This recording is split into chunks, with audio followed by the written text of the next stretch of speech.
Sekitar tahun 374 sebelum Masehi, Isokrates, salah satu guru dan retorika terkenal di Athena, menulis surat untuk seorang lelaki muda bernama Demonicus. Isokrates telah menjadi teman dari anak yang ayahnya belum lama meninggal dan ingin memberikannya beberapa nasihat tentang meneladani ayahnya. Nasihatnya mulai dari praktik sampai moral. Semuanya dituliskan dalam apa yang disebut Isokrates sebagai Noble Maxims. Hal itu ia sebut persiapan untuk tahun yang akan datang. Seperti kebanyakan kita, Demonicus adalah seorang yang ambisius. Itu sebabnya Isokrates menulis untuknya karena jalan dari ambisi dapat menjadi berbahaya. Isokrates memulai dengan memberikan informasi kepada pemuda tersebut bahwa tidak ada perhiasan atau polesan yang membuatmu menjadi sopan, adil, dan mampu mengendalikan diri karena hal itu didapatkan dengan kebijaksanaan. Di mana dapat dikatakan ini merupakan karakter yang sebaiknya dikendalikan pada anak muda. Lakukanlah pengendalian diri, katanya memperingatkan Demonicus agar tidak jatuh dalam temperamen, kesenangan, dan penderitaan. Dan anggaplah penjilat seperti Anda melihat penipu, sebab keduanya jika dipercaya akan melukai mereka yang percaya padanya. Isokrates menginginkan ia bersikap, ramahlah terhadap mereka yang mendekati Anda. Jangan sombong, karena bahkan seorang budak pun tidak akan tahan dengan seorang yang sombong. Dan berhati-hatilah dalam membuat keputusan, tetapi tegaslah atas keputusan yang Anda ambil. Dan bahwa hal terbaik yang ada dalam diri kita adalah keputusan yang baik. Konsistensilah untuk melatih kepandaian Anda, kata Isokrates padanya. Hal terhebat dalam kompas terkecil adalah bunyi pemikiran dalam tubuh manusia. Beberapa nasihatnya mungkin terdengar familiar, sebab nasihat itu terus berlanjut selama 2000 tahun ke depan sampai pada William Shakespeare yang sering memperingatkan tentang ego yang membabi buta. Sebenarnya, dalam Hamlet, ia menggunakan surat itu sebagai modelnya. Shakespeare menggunakan kata-kata Isokrates dalam pembicaraan salah satu karakternya, Polonius. Dalam pidato untuk anaknya, Laertes, pidatonya, jika mungkin Anda pernah mendengarnya, diinterpretasikan secara bebas demikian. Dalam segala hal, jika Anda jujur terhadap diri sendiri dan tentang siapa diri Anda, dan berlaku seterusnya seperti malam dan siang, Anda takkan bisa membohongi siapapun.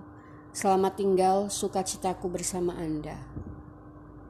Seperti yang terjadi, kata-kata Shakespeare juga sampai pada seorang perwira militer Amerika Serikat bernama William Tecumseh Sherman, yang menjadi jenderal dan ahli strategi terhebat di Amerika Serikat. Dia mungkin belum pernah mendengar tentang Isokrates, akan tetapi dia menyukai perannya dan sering mengutip pidatonya. Seperti Demonicus, ayah Sherman meninggal ketika ia masih sangat muda.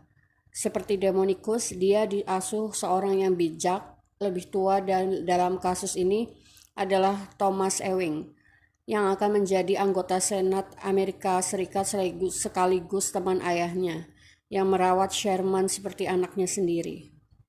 Hal menarik dari Sherman, selain soal ayah angkatnya, tidak ada seorang pun yang mengira dia akan mendapatkan lebih dari sekedar penghargaan regional, apalagi ketika ia memutuskan menolak jabatan kepresidenan Amerika Serikat.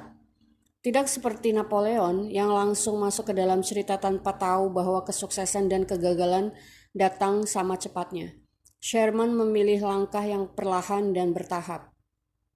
Sherman menghabiskan beberapa tahun awalnya di West Point, kemudian di Angkatan Militer. Pada tahun pertama bertugas, Sherman dipindah tugaskan hampir ke seluruh pelosok Amerika. Saat perang sipil meletus, Sherman pergi ke timur untuk menjadi Saat perang sipil meletus, Sherman pergi ke timur untuk menjadi relawan dan dalam waktu dekat ditugaskan untuk perang Bull Run, masa awal perang saudara, yang merupakan kekalahan hebat untuk pemerintahan federal Amerika Serikat. Karena sedang dibutuhkan pemimpin, Sherman dipromosikan menjadi brigadir jenderal dan dipanggil untuk bertemu Presiden Lincoln beserta penasihat militer tertingginya. Pada beberapa kesempatan, Sherman secara leluasa membuat strategi dan rencana bersama Presiden. Tetapi pada akhirnya, dia membuat sebuah permintaan aneh. Dia akan menerima promosinya hanya jika ada kepastian ia tidak dianggap memiliki wewenang tertinggi. Apakah Lincoln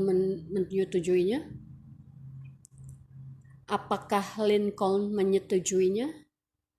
Di tengah maraknya jenderal lain menuntut sebanyak mungkin wewenang yang bisa diambil untuk mendapatkan kekuasaan tertinggi, Lincoln tentu dengan senang hati menyetujui keinginan Sherman. Pada titik ini, Sherman merasa lebih nyaman menjadi nomor 2. Dia merasa mendapatkan apresiasi yang jujur terhadap kemampuannya dan merasa jabatan ini merupakan jabatan terbaik untuk dirinya. Bayangkan, seorang yang ambisius menolak kesempatan untuk mendapatkan kekuasaan tertinggi hanya karena ia ingin benar-benar bersiap terlebih dahulu. Terdengar tidak masuk akal, bukan? Meski begitu, Sherman tidak selalu menjadi contoh yang sempurna dalam kaitan menahan diri. Pada awal peperangan, Sherman ditugaskan untuk mempertahankan negara bagian Kentucky dengan prajurit yang boleh dibilang sedikit kegilaan serta kecenderungannya meragukan diri sendiri, dikombinasikan dengan hal buruk.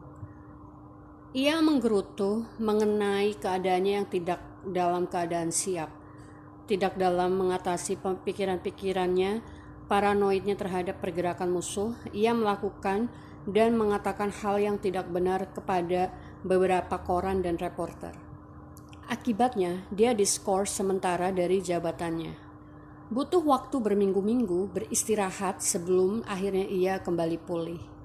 Itu adalah momen paling kacau yang terjadi dalam karirnya secara konstan menanjak. Setelah kejadian ini, Sherman benar-benar belajar untuk menentukan tujuannya. Sebagai contoh, ketika penyerangan di benteng Donelson, Sherman secara teknis memegang jabatan lebih tinggi dibanding Jenderal Ulysses S. Grant. Ketika banyak Jenderal Lincoln bertarung satu sama lain untuk mendapatkan kekuasaan yang lebih dan pengakuan, Sherman melepas jabatannya, memilih untuk dengan senang mendukung dan membantu Grant dibanding memberi pemerintah. Memilih untuk senang mendukung dan membantu Grant dibanding memberi perintah.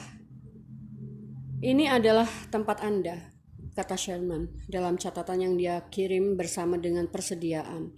Beritahu saya jika Anda membutuhkan bantuan yang sekiranya dapat saya bantu. Bersama mereka memenangkan salah satu kemenangan pertama Amerika dalam perang. Dalam kesuksesannya, Sherman mulai mengajukan rencana pergi ke lautan, rencana yang merupakan strategi yang berani dan lancang. Bukan lahir dari hal kreatif jenius, melainkan hal yang telah ia amati dan pelajari sebagai perwira muda yang terlihat seperti pos yang tak berguna. Sherman dulu adalah orang yang sangat berhati-hati, tapi kini ia adalah orang yang sangat percaya diri. Namun tidak seperti yang lainnya yang memiliki ambisi besar, dia mendapatkan pemikiran tersebut saat ia menggali jalan dari Chattanooga sampai Atlanta dan lalu Atlanta sampai ke laut. Dia menghindari perang-perang tradisional. Sampai murid sejarah militer dapat melihat bagaimana invasi yang sama, namun digerakkan oleh ego dan bukan oleh pemikiran yang kuat untuk satu tujuan, untuk membawa hasil yang jauh berbeda. Realismenya semua ia dapat melihat jalan menuju ke selatan yang tidak terlihat oleh orang lain. Segala teorinya dapat mengendalikan peperangan adalah dengan sengaja menghindari penyerangan frontal atau memamerkan kekuatan dalam bentuk peperangan dan tidak memperdulikan kritik. Dia tetap pada rencananya.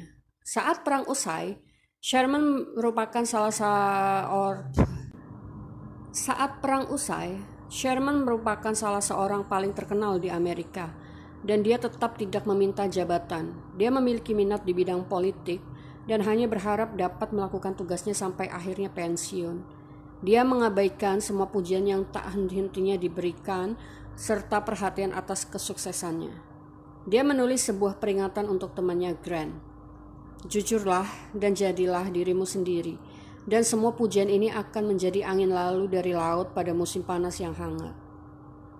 Salah satu biografi Sherman merumuskan tentang dirinya dan pencapaiannya dalam bagian yang menakjubkan. Ini sebabnya ia dijadikan contoh dalam perjalanan pendakian kita.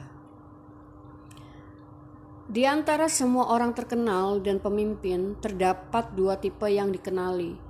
Mereka yang lahir dengan kepercayaan dalam diri mereka, dan mereka yang secara perlahan berkembang dari pencapaian aktual mereka.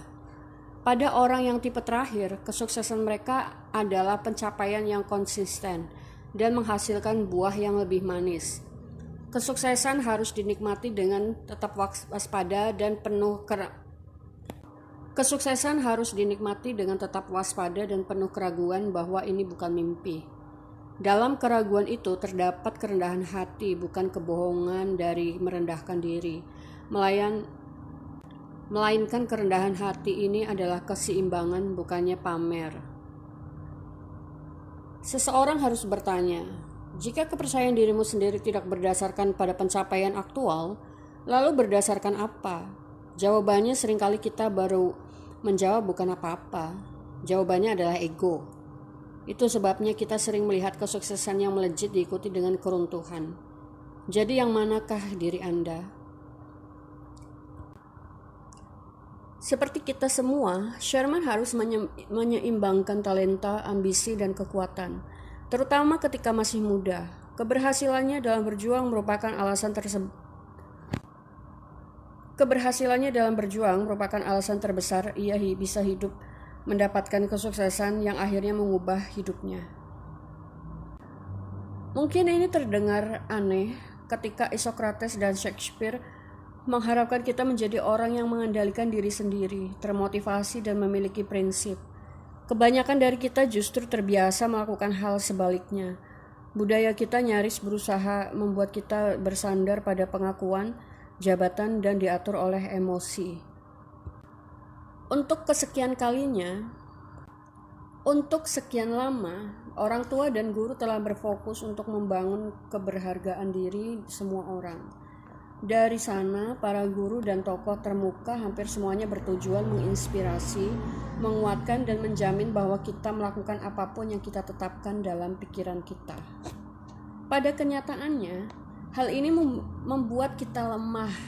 Ya, Anda dan segala talenta dan janji Anda. Kita terlena karena kita memiliki janji. Itulah sebabnya Anda berakhir di universitas bergengsi yang Anda masuki saat ini.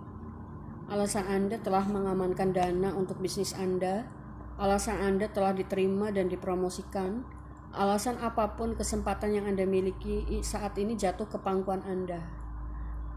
Irving Berlin mengatakan talenta hanyalah titik permulaan. Pertanyaannya, apakah Anda dapat menggunakan dengan sebaik-baiknya? Atau apakah Anda malah akan menjadi musuh terburuk bagi diri Anda sendiri? Apakah Anda keluar dari api yang baru saja mulai menyala? Apakah yang kita lihat dalam diri Sherman adalah seseorang yang sangat terikat dan terhubung dengan realita dan kenyataan? Dia adalah seorang yang datang dari bukan siapa-siapa dan mendapatkan hal besar, tanpa merasa ia pantas mendapatkan penghormatan yang ia dapatkan. Padahal, ia secara konstan dan konsisten membantu orang lain dan lebih bahagia untuk berkontribusi pada tim yang menang. Meskipun ini berarti dia mendapatkan hasil dan pengakuan yang lebih sedikit. Sangatlah menyedihkan ketika generasi anak muda belajar tentang penyerangan piket yang hebat. Sebuah penyerangan sekutu yang berakhir dengan kegagalan. Tetapi orang seperti Sherman diabaikan. seorang realis yang tak terkenal, dilupakan bahkan difitnah. Mungkin ada yang mengatakan bahwa yang terpenting adalah mampu mengevaluasi kemampuan seseorang. Jika tak mampu melakukan evaluasi, maka tidak mungkin akan ada peningkatan. Dan pastinya ego akan mempersulit setiap fase evaluasi.